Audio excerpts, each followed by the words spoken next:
In today's video, I'm racing against the light that we have because winter is officially here in Sacramento and I've got about an hour and a half until it's completely pitch black out. I want to do some really cool hot boy mods to my C6 drift car. This is the Lucky Garage USA clear taillight kit, and it includes all the lenses you need. So one set for $100 basically gets you all 4 lenses, but there's some assembly required. Today's about this little drift hoopty, which currently the red taillights are throwing off the color scheme. Bear with me, we will get better light, but for this video, I'm gonna work with what I got. All right, don't mind the towel, it does leak a little bit. You can see the color scheme is mainly blue, white, and yellow. The red is throwing everything off. I even have yellow headlights and yellow fog lights. I wrapped those headlights with just some Amazon film. But yeah, we're gonna go ahead and get this thing dialed in. Honestly, I had ChatGPT make a render and I fell in love with it. ChatGPT is awesome, I use it all the time, but it made a render of what clears would look like on that car, and I was like, yeah, I'm doing that. Yeah. I'm gonna miss old girl, but it's time. I really wish I had a 2-car garage and driveway so that way I could have more width to really angle this thing out, because I really don't like scraping the bumper. This is extremely simple. It's Phillips head screwdriver up on top, and then that pretty much releases your tail light just like this, and now you can pop out your bulb. One thing I forgot to mention is that you will need a red LED bulb, or you should go LED. You don't have to do LED, but you should. And then just make sure it's not a hyper flash incident there, so it's got the resistor built in, just like I have here. But this is what you're looking for, where it's actually the red color coming out of it, because once you remove the red lens, if it's the stock white one, you're just gonna have white taillights, and it basically looks like you're in reverse when you're hitting your brakes. And that can cause an accident, so you don't want that. Make sure you go with the red bulb. I prefer an LED, and I got these on Amazon for pretty cheap, so I'll link it down below for you. I think these are universal, the lenses. I don't think there's like a left or a right. I think it's pretty much whichever side you go with. But I think the internal lens is what's different, because I think if it's an oval, you can just flip it, right? If it's not the right shape. Yeah. Do this for about 2 minutes, going around in circles, keep an even heat across it. I have it on the high setting, it is definitely hot. We gotta break up that OEM glue. Now it's lifting up. Again, you shouldn't have to force it, so just go back and reheat it. It's one thing I've learned about working on cars. If you have to force it, it's probably wrong. There it goes. Man, that's that magic sound. There she goes. For that side, let's get this side. And just like that, she flew off. We're working on getting all this OEM glue out, and this is what it looks like. This is a good stretch here. Most of the pieces are like this, like tiny ones. But the way that I'm doing it is I'm putting about, 4 inches of heat on this. I don't know if that made sense, but I'm putting heat on 4 inches in front of where I'm at. And I'm using this little tool. It's a little flathead as a prior. You don't want to pry against the black part because that's easy to snap. But we're just getting it warm. Not hot, but warm, just to break this up. And then I'm kind of just getting under. Ooh, all right, maybe a little too hard right there while I was yapping. But it's like a two-handed thing. Like you get underneath it, you pull up a little. Wow, ooh man, that's hot. I was yapping too much. But you get up under there and lift up as you're also pulling on this other piece. That way it doesn't snap on you. And hopefully you get bigger pieces that are more manageable. Ooh, nice and hot. But the thing about Corvette is they have these little like notches here. It's not just smooth, so you also are playing against that, or you're fighting against that, which is kind of sucky. So I'm gonna go ahead and start from this end now, and we'll just kind of get her pried up. And I'm gonna heat it up a little bit, not as much as I did because it was a little too much while I was yapping. And we'll start prying this section up and hopefully have it all cleaned up. Some detail sprays can actually mess up the foil in here, and because we have a super old one, I'm just going in dry. And I think it works pretty good. I can get all these little dusty things out of there, get my fingerprint out of there because I totally touched it with my oil. But we want to make sure that that's as clean as possible before we put everything back together. I think there's 3 sections we're going to be taking off there, so let's go ahead and knock that out. Might start off with this one just to get going. Let's see if I can do the flush cuts. Might have enough strength there. Oh yeah, easy. Flush cuts are nice. The process is coming along great. It's not a difficult job, it's just time consuming. So take your time, know that going into this project because you want this to turn out good. I mean, you could definitely fly through this and do terrible craftsmanship, but you're gonna see it. It's a clear taillight, nothing is hidden. So I wanna make sure that I have this all clean, buttoned up, and make sure that seal is ultra good, ultra cleaned up and tight, so that way I have no water, because right now, this car does sit outside. I wanna make sure that it's weatherproof, fully, just like factory. So take your time with it. Again, this is a 2007, we're talking 18 years of plastic sitting outside, most likely. Be careful, don't rush this job. And you can see here, we're losing light, but I have this Milwaukee light going right here, and this is kind of our current setup, if you will. It's like I'm doing surgery on taillights. So try to get this as done as I can tonight, at least 2 of them, and then let them sit. I'm looking up on his website the instructions so I can see exactly where he did it. Looked like he just did the outer edge, 2 passes on the edge of the tabs, the top and the back side. I'm trying to build this thing with as much quality as I can and just trying to be as careful as possible about touching the lens. Next step is arguably one of the most important, and that is your sealant. So we are going to be sealing with butyl rubber. This is gonna give us the most like OEM plus look to all of this. You just need to make sure that you stretch it out and get it into the groove, just like where all this old glue was. We're gonna make it nice and thin, fill up that groove, make sure it's kind of flush here, and then we're gonna heat it up. It's gonna be mushy, and we're gonna smush the lens together and hold it tight. That's really it. We're going to go ahead and heat up the butyl rubber and make sure that thing's gooey and hot. So we're gonna do it like 4 or 5 minutes. So it's 4:46, let's do 4 more minutes. All right, so that was about 4 minutes. I'm gonna put on my other glove, and ideally this just goes together with a nice, easy squish. At least that's the video I saw. So let's line this up, just like so. Squeeze it on together, go around and around. Good thing is anything on the outside now we can clean up. Whoa! Had a little bit stick out there. Give it firm pressure all the way around. Keep working it. Keep squeezing. I want to make sure this leading edge up top is nice and sealed up for sure, because that's where moisture could get in from the high point, sitting on the bumper, and then going down. It'll probably drain out on the bottom. At least that's my thinking on it, but there's our first clear taillight, OEM Plus. It looks like this compared to this. As one could have expected, the second one is going a whole lot faster. And you do still need to take your time, but I'm already at the butyl rubber stage, and this one's only taking me about, I don't know, 30 minutes.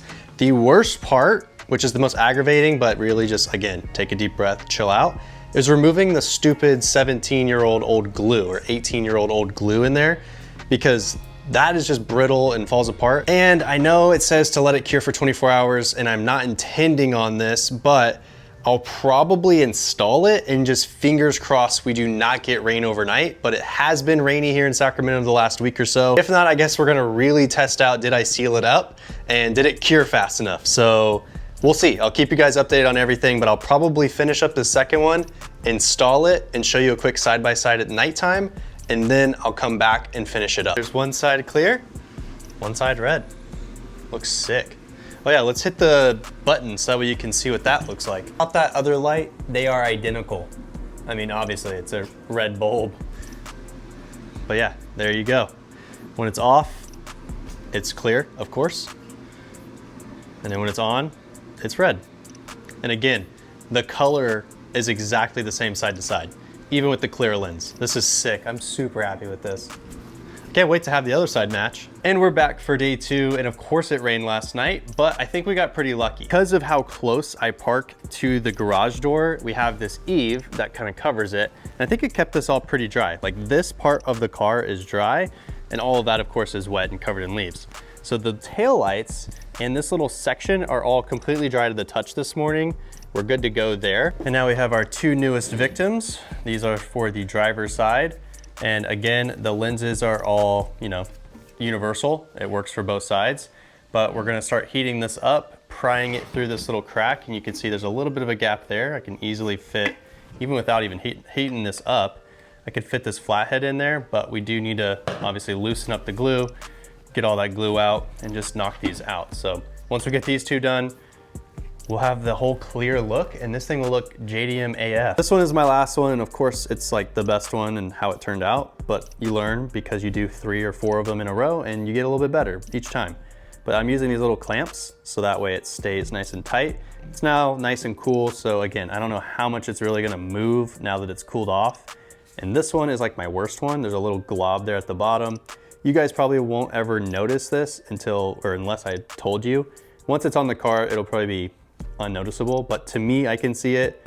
I don't love that, but I'm not gonna sit there and redo it. It is a drift car after all. As you can see, it's already getting dark again because it's winter and it gets dark at 3:45 basically, especially on a rainy day. But I just got back from Home Depot to buy a new tool. I love buying new tools. Last one was that ego blower to be able to dry off the cars and get the leaves all out of here. But this is a new ladder. I haven't had a ladder ever. I'm a renter, so I just use step stools. But if I have the plan to buy a house next year, which is the plan, I'm gonna need a ladder. So I picked this one up. It was $100 off for Black Friday. This thing gets up to 22 feet long and it's only like 5.5 feet tall right here, which is great because it can store up really nicely. As you can see, I don't have too much room. I'm in a single car garage, but this thing I'm excited about. I guess this is just what adulting is like. I get excited about ladders and tools. I don't know, but I'm just gonna roll with it. I'm gonna unbox it or like get rid of all this crap on it and start laying out all the lights. I want to be able to work on stuff after 3 o'clock. This is what we're working with. These are the Bariha LED T5s. I actually did these at my parents' house way back in the day when I lived in Galt. Remote control outlet. So this will allow me to put a light switch up on the wall and allow us to plug into the lights while they're always on. Because I've done this before, if I remember correctly, mounting is super easy into drywall, and that is exactly what we have up there. So we should be able to knock this out pretty quick once we get the layout done. I went ahead and just started mounting these up. Like the old saying by Mike Tyson is, everyone has a plan until you get punched in the mouth. That happened to me. So my plan was to have all 3 on each side running. However, I did not see this conduit right here. This was not a part of my plan. This side was able to just be ran all along itself and be bound together, but this side I had to split. So what I did was I took that extra one and put it here in the middle. This little remote switch and switch plate is going to be how we turn these on and off. Now, you typically would have to have a switch wired in, but this is battery powered and it's wireless. So you can mount this thing anywhere. It's even just a magnet, so you can put it on your toolbox if you wanted to. I'm gonna mount one by my front door or my back door, and then I might just use the second one just on my toolbox or something. Once they're on, I'm sure I'll leave them on, but without further ado, I do want to turn these on and see what they look like and test it, and then we'll clean up all the wires. I'm gonna click it in 3, 2, 1. That's the new light. Way brighter, so much brighter. Like now I can actually see what I'm doing. I can work on projects. There's no shadows or anything, and it's a pure white light. And what's great about this is it's not messing with the shutter of the camera. I can easily see everything that's in my toolbox. I can identify tools, look at the numbers on them, find wrenches, find screwdrivers. Anything I'm really looking for, it's nice and bright. And even once this is cleared off and I wanna do have a little workspace up here, I can do that. Everything will be well lit without shadows. So as you guys may be able to see, it's starting to come along here, but I do only have black zip ties. I wanna order white ones. And then also I don't have the actual staples to hold the wires up towards the ceiling. So I'm just trying to get the line as tight as I can. So it creates a little bit of a shadow, but to be honest, it's really not that bad. Like I still have plenty of light here to work on this. I can still somewhat see what I'm working on here. Of course it's covered because there's no solution for that other than to run lights along your garage door, which is just a hassle. But overall, I'm pretty happy with that. That is way better than it was before. And just to show you guys, I'm gonna turn these off. This is what we were working with before, basically nothing. And then you turn this on, and now you can see all this area. This is something I've had on my shelf for basically a year now, and I've just been too lazy to do it. But now that we have the Mustang out, there's a potential buyer for it. I did a project on the Corvette. It just feels like it's coming back to me the way that I used to be able to wrench on my cars and tinker on things. And this garage just wasn't that inspiring, but we're working on that. We're making it so that way it has the tools, it has the lighting, it has everything I need to be able to work on stuff and feel confident to do it. And to be able to make content for you guys, because to be honest, when it's all dreary and cold and dark, doesn't really feel like it's a great spot to make some content. I realized I never showed the end result, so that's what I'm gonna do in this clip. This is what the clear taillights now look like on the Corvette, and I'm overall really stoked with how it is. Now, my only worry is I put in all this time. At the end of the day, this thing is a drift car, so it's most likely gonna blow up one of these taillights eventually, and I'll just order replacements as we go. Fingers crossed that doesn't happen anytime soon, but it does look really cool in the meantime, and honestly, I should have done this mod a whole lot sooner. Really not that hard to do. You just take your time, basic tools, maybe another $50 in tools beyond just the product costs, and you'll be able to knock this thing out. The Mustang is officially gone. It was time, and it went to a really good home, but I'll put a couple clips of that so you can see that experience, and it was definitely an emotional one, but I made my peace with it. Like I said, it went to a really good home, and I'm excited for what's to come next. I think today is finally gonna be the day that this gets a new home. I might have just done the final musical chairs with the cars because this is typically blocked by the Bronco and the Corvette. So I'm gonna leave it here until the new buyer shows up. He should have a cashier's check. I have the title, I have both keys, I have the low jack, I have everything he needs. So that way he could take it home today. And it's nice and sunny, or clear sky at least, because it's not gonna be sunny for long. It's winter in Sacramento, but he'll be able to take it home. It's like the, I don't know, what is it? An iconic moment, a monumental moment, but it's finally happening. We're getting rid of, wow, it comes off easy. Getting rid of the Doty sticker. This thing has been on this car since I've owned this car, basically. At least a version of it. It's either white, it's been red or yellow or whatever it is, but this yellow one has been on here probably 5 years. With my, because actually, that's a good point. The whole reason why this car went yellow, for you guys that don't understand or don't know, when I met my now wife, her favorite color was yellow. And I was like, what color do I paint my calipers? I wanted to do lime green. So this would have been lime green. Like Doty spec was almost black and lime green. It turned black and yellow because of my now wife. So that is the origin of why we went black and yellow. Not Batman or anything like that. But it's coming off. TJ, who's the new buyer, the new owner of the car, we were joking about it and said this sticker is probably going to be ghosted into the glass because it's been there for so long, and it looks like it probably will be based on the adhesive. Now we just got to get the adhesive off, clean up the glass, and do the other side. How's it It's feel? no longer mine now. I mean, we signed the title. That's crazy. I haven't seen that naked, the quarter glass, in years. That's crazy. Start crying here in a second. Dude, once it drives away, I think that's what will happen. Ashley was asking me about it. She's like, do you think you're gonna cry? And I was like, no, I've come to peace with it. It's different though whenever you actually drive away, and I know I won't have the ability to just go turn it on and take it. Watched it get built. How long have you followed along? Since what phase?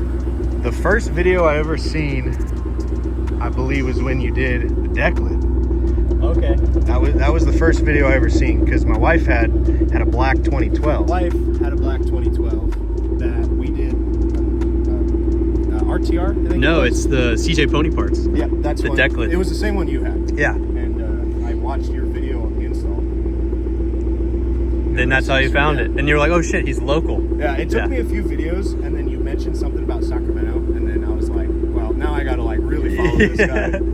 So I think I messaged you on Instagram that same day I realized you were local, and we've kind of been bullshitting here and there. Seen each other's content, followed each other along. But yeah. Been through many cars. Yeah, you've gone through way more than me.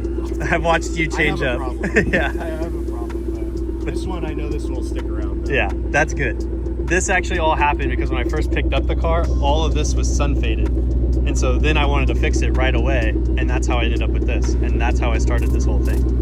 So because I had a messed up sun faded deck is how we ended up meeting and ended up buying this car.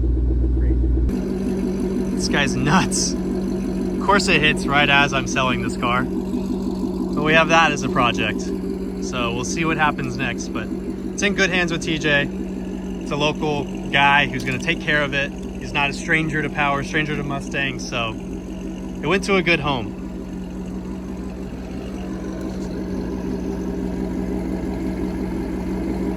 Alrighty, dude.